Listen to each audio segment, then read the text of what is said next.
So first, they didn't provide a framework in this debate, which means that you should value our framework first in this round. And according to Harvard Law Review, equally weighted vote is the only way to promote equal votes for all citizens in the political process.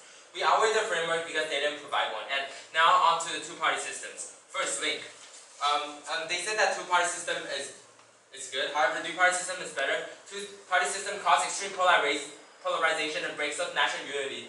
Divides not only just break ideology, but religion, race, culture, identity, and some extent gender, leaves us with no room for compromise. And two, Taiwan, Canada, Britain, Mexico, and at least 30 more countries uses a coalition or more than three-party system, which means that this system works as a whole. And three, there's no free votes under multi-party system. Major parties must earn votes of constituents instead of expecting them. So it will be motivate them to work harder for their votes. For example, in this election, people are forced to vote for example, Trump and Hillary because there isn't any other options. But if there's more party, then it will encourage better candidates. And also for minority advantage, multi-party pay attention and to resolve the issues of two-party neglect due to better representation and cooperation with minorities. And now they talk about how this survey is conducted. However, there isn't even a source for the survey that talks about how 3% of people say that Donald Trump is fit. However, the fact that he didn't win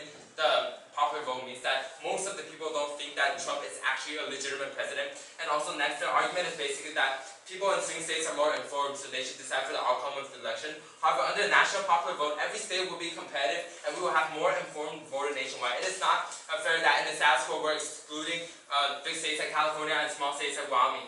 And they say that people won't rebel under electoral college because there's like experts that there will be better president. However, if you look at the status quo, people are rebelling against Trump because people don't think that he deserves to be the president. And now, on to my case on racism.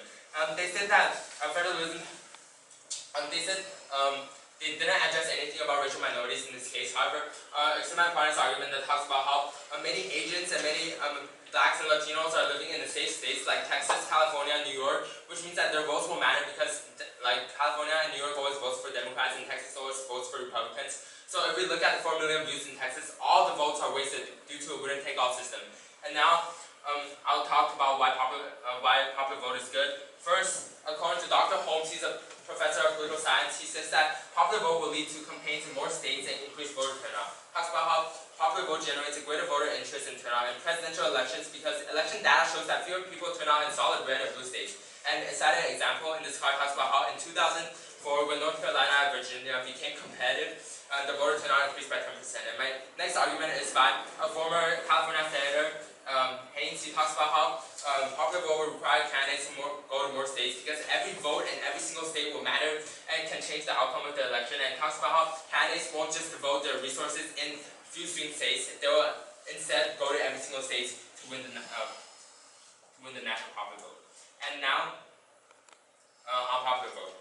So first, extend my swing state argument that major party candidates spend 98% of the financial resources in campaign in only 15 states that they deem competitive, which means that they're ignoring most of the states and they're not spending like any resources in states like California and small states like Wyoming.